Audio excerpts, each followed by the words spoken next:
The obsidian table of the Galactic Federation Council, a monolithic slab of polished darkness reflecting the nervous faces gathered around it, seemed to amplify the oppressive silence. Each delegate, a representative of 1,000 worlds and 1,000,000 diverse species, was a testament to the galaxy's breathtaking complexity. Towering insectoids with chitinous carapaces that shimmered with an oily iridescence, their multifaceted eyes reflecting the soft, ethereal glow of the central hollow display. Sleek, serpentine beings whose scales shifted through 1,000 impossible hues, their sinuous bodies exuding an aura of both elegance and lethal grace. Small, furry creatures huddled together for warmth, their large, expressive eyes mirroring the collective unease, all were present, their varied physiognomies a vibrant tapestry woven from the very fabric of the cosmos itself. Yet, beneath the veneer of interspecies camaraderie, so meticulously constructed and carefully maintained over centuries of diplomatic maneuvering and carefully negotiated treaties, a palpable current of fear pulsed, a silent tremor running through the assembled delegates, a premonition of impending doom that hung heavy in the air like a shroud. This wasn't a meeting of equals.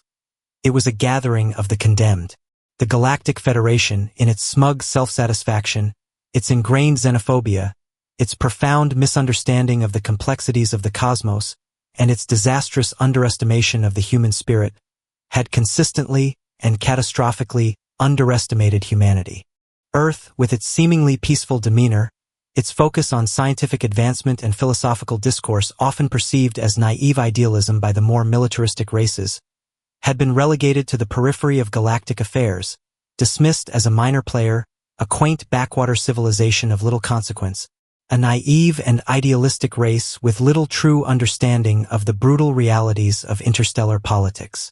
This catastrophic misjudgment, this profound misunderstanding of humanity's true potential, a potential that lay dormant, concealed, until this moment of direst need, would soon have consequences so profound, so devastating, so utterly transformative, that they would irrevocably alter the course of galactic civilization, rewriting the very fabric of interstellar relations, plunging the galaxy into an unprecedented era of chaos and uncertainty, and forcing every sentient species to confront the terrifying reality of their own vulnerability, their own profound insignificance in the face of an unimaginable threat.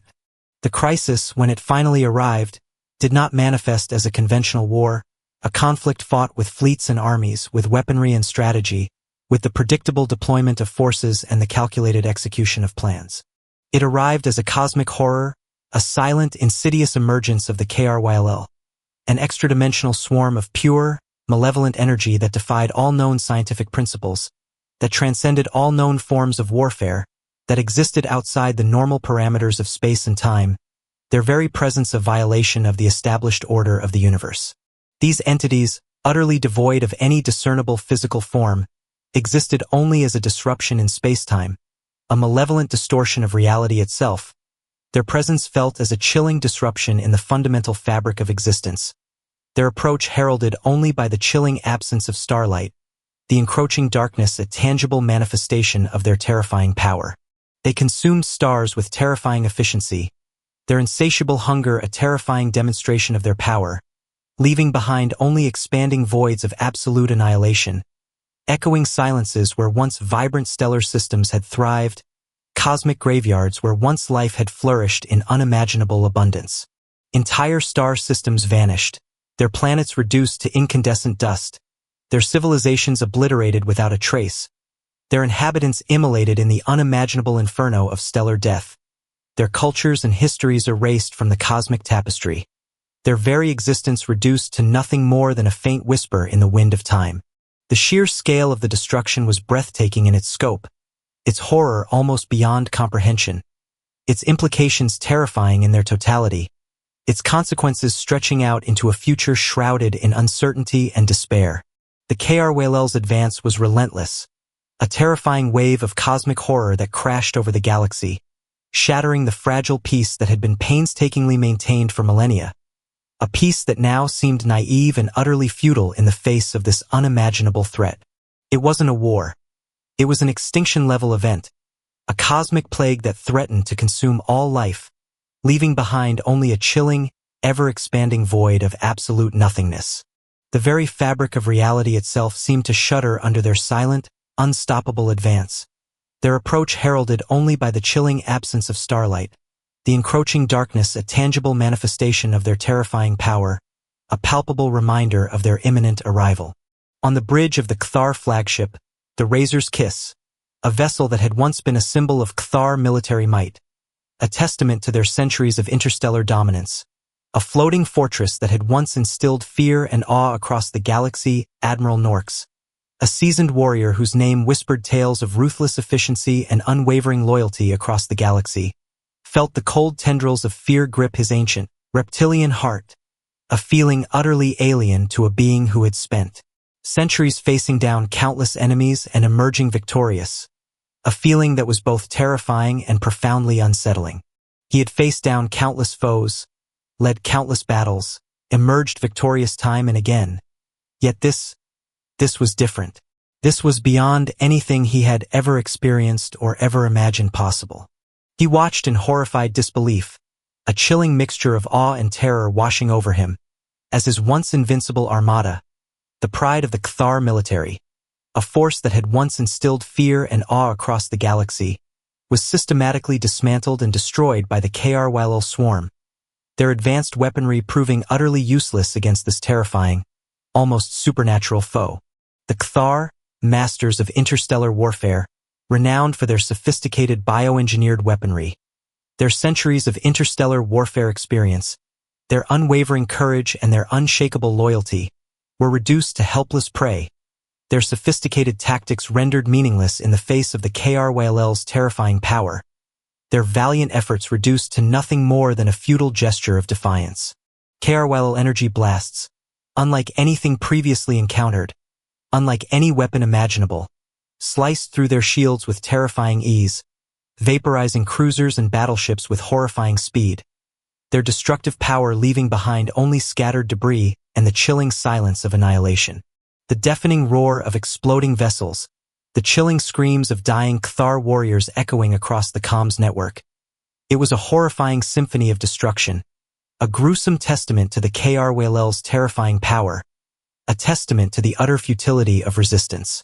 Norks, a warrior who had faced countless enemies and emerged victorious, now felt the crushing weight of utter helplessness. He was facing an enemy that defied all known strategies, an enemy against which his most cunning tactics and his most potent weaponry proved utterly useless, an enemy that threatened to erase his people, his culture, his very existence from the annals of galactic history, an enemy that seemed to exist outside the normal parameters of reality itself, an enemy that defied all understanding. His flagship, the Razor's Kiss, a vessel that had once been a symbol of Cthar military might, a testament to their centuries of interstellar dominance, a floating fortress that had once instilled fear and awe across the galaxy, groaned under the relentless assault, the sophisticated technology that had once been its pride now failing under the strain of the HFY's unimaginable power.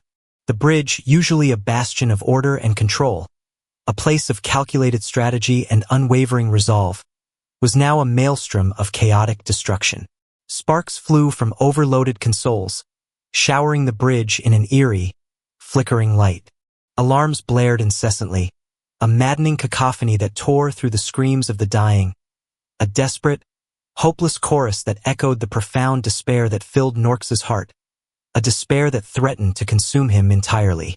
The ship shuddered, its hull buckling under the sheer force of the HFY's attacks, the immense power of the energy blasts threatening to rip the vessel apart, to reduce it to atoms in the blink of an eye. Crew members were flung across the deck like ragdolls, their bodies crushed or immolated in the intense heat of the HFY's attacks, their screams cut short by the overwhelming force of the HFY's attack, their deaths a grim testament to the HFY's terrifying power, a grim reminder of the utter futility of resistance, a grim premonition of his own impending demise. The air was thick with the stench of burning flesh, melting metal, and the coppery tang of blood, a nauseating miasma that filled Norks's senses, a grim reminder of the devastating cost of this war, a grim reminder of the futility of resistance, a grim premonition of his own impending demise, a grim testament to the overwhelming power of their enemy. Norks, clinging desperately to his command chair, felt the cold grip of fear for the first time in his long and brutal career. A fear that was both terrifying and strangely exhilarating. A fear that fueled his desperate attempts to maintain control, to cling to the last vestiges of hope, to hold on to the belief that somehow, someway, they would survive this unimaginable horror. His desperate pleas for aid were answered only by static, the deafening silence a damning indictment of the Federation's cowardly abandonment of its allies.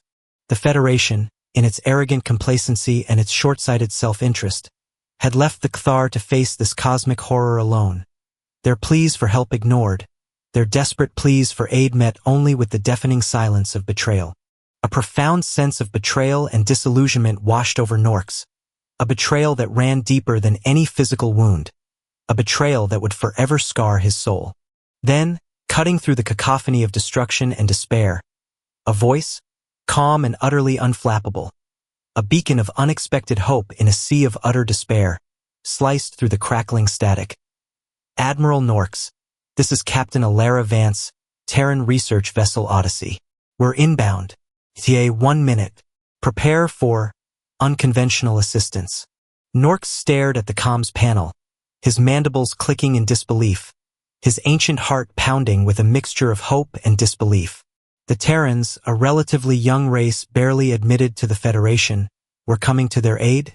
The Terrans, whose technology, while undeniably advanced, had always seemed unconventional, almost unorthodox in its approach, a technology that often defied explanation and challenged established scientific principles.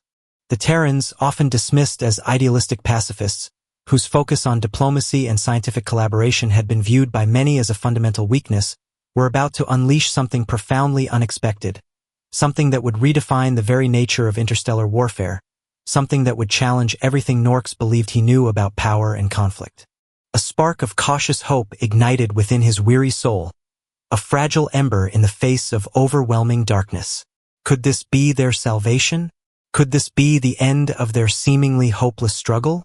Against all logic, driven by a desperate hope against overwhelming odds, Norks ordered his remaining forces to form a defensive screen, a futile gesture against an overwhelming foe, a desperate attempt to buy the Terrans' precious time, a testament to his unwavering loyalty to his people and their unwavering determination to survive. It was a testament to their unwavering loyalty and ingrained discipline that his crew obeyed without question, even as death rained down upon them, even as their comrades were consumed by the KRWL's relentless assault. They knew this might be their final battle, their ultimate sacrifice.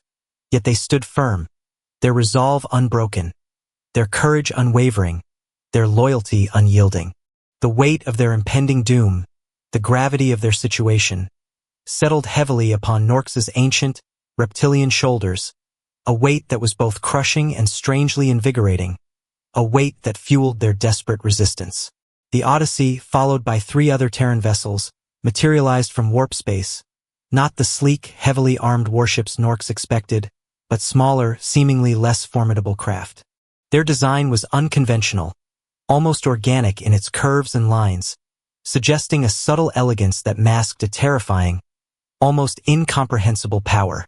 Their shields pulsed with a strange, unsettling energy, a power that felt both alien and deeply unsettling, a power that resonated with an almost supernatural energy, an energy that seemed to warp the very fabric of space-time.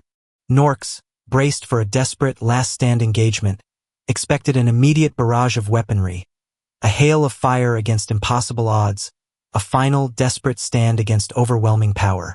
Instead, the Terrans remained motionless, their ships poised like silent predators, their shields shimmering with an energy that seemed to warp the very fabric of space-time around them. The silence, broken only by the distant, horrifying screams of destruction and the relentless pulse of their shields, was heavy with an almost unbearable tension. The anticipation was palpable, the air thick with unspoken dread, the silence itself a tangible entity, a pregnant pause before the unleashing of unimaginable power. Captain Vance's face, cool and composed, filled the view screen. Her expression was unreadable, her gaze unwavering, conveying a calm confidence that was both unsettling and profoundly reassuring. "Admiral," she said, her voice calm, utterly devoid of emotion, her words carrying the weight of centuries of knowledge and experience, the measured cadence of a scientist prepared to unleash a force beyond human comprehension, a force that transcended the known laws of physics and the established understanding of reality. Initiate immediate evacuation. Project Chimera is commencing. Before Norks could respond, before he could even process the implications of her words, a wave of energy unlike anything he had ever witnessed, unlike anything imaginable, erupted from the Terran ships. It wasn't a weapon blast. It was a manipulation of reality itself, a subtle but profoundly devastating alteration of the very fabric of existence. Space itself seemed to distort, rippling and twisting like water disturbed by a colossal, unseen entity, a fundamental shift in the very nature of reality itself. The KRYLL swarm, caught completely off guard, their advance seemingly unstoppable until this moment, were simply gone. Not destroyed, not annihilated, not even defeated in the traditional sense, but unmade. As if they had never existed. The very notion was beyond comprehension. The reality itself had been rewritten by a power beyond understanding, a power that defied all known laws of physics, all established scientific principles, all previous human understanding. Silence. A profound, echoing silence filled the void where moments before, cosmic horror had reigned supreme. Then Vance's voice, now tinged with a hint of weary exhaustion, a testament to the immense power they had just unleashed, a power that transcended the known laws of physics and the established understanding of reality, cut through the stillness. That, Admiral, is the result of not underestimating humanity. We don't fight wars. We rewrite realities. The aftermath was one of stunned disbelief, a mixture of awe and terror that left Norks speechless, his mind reeling from the sheer scale of the event.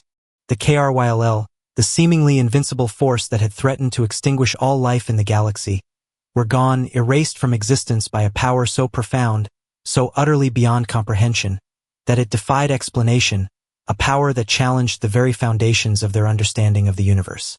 Humanity, the seemingly peaceful diplomatic race, had revealed a terrifying, almost incomprehensible power, a mastery of reality itself that redefined the very nature of interstellar warfare, a power that had been hidden, concealed, until this moment of dire necessity, a power that had been underestimated, dismissed, ridiculed until now. The Galactic Federation, its self-assured arrogance shattered, was left to grapple with the implications of its colossal misjudgment, its profound underestimation of humanity's true potential. The unspoken fear in the council chamber, once a subtle undercurrent, was now a palpable entity, a chilling reminder of humanity's true and utterly terrifying potential, a potential that had been unleashed upon the galaxy, a power that would forever change the course of galactic history. The universe had irrevocably changed. The old order was dead, and a new, unpredictable era, an era dominated by humanity's awesome power and its almost terrifying mastery of reality, had begun. The galaxy would never be the same. The implications were profound and far-reaching, extending far beyond the immediate crisis, reaching into a future shrouded in both awe and profound uncertainty.